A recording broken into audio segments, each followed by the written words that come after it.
السلام علیکم ورحمۃ اللہ وبرکاتہ۔ ناظرین، استقبال ہے ہماری یوٹیوب چینل پر معذورین کے لیے کرسی پر نماز پڑھنے سے قبل اس کا شرعی طریقہ سیکھنا ضروری ہے۔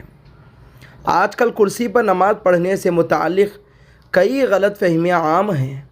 حضرت شیخ الاسلام مفتی محمد تقی عثمانی صاحب دامت برکاتہم نے کرسی پر رکوع اور سجدہ کا عملی طریقہ سمجھایا کہ جس میں رکوع اور سجدے میں جھکنے کا تعلق سر کے ساتھ ہے، جسم کو نہیں جھکایا جائے گا۔ چلیے حضرت والا سے پہلے رکوع اور سجدے کا طریقہ جانتے ہیں، انشاءاللہ اس پر کچھ تبصرہ ہوگا۔ جب کرسی پہ نماز پڑھ رہے ہوں تو رکوع کرنے کا طریقہ، کرسی پر نماز پڑھ رہے ہوں تو سجدہ کرنے کا طریقہ،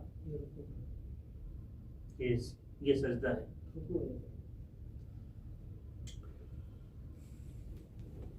جی ہاں دوستو، اگر مجبوری ہے، آپ بیٹھ کر سجدہ نہیں کر سکتے یا کھڑ کر رکوع نہیں کر سکتے، شریعت نے کرسی پر نماز ادا کرنے کی اجازت تو دی ہے، لیکن اس کا طریقہ بھی سمجھایا ہے۔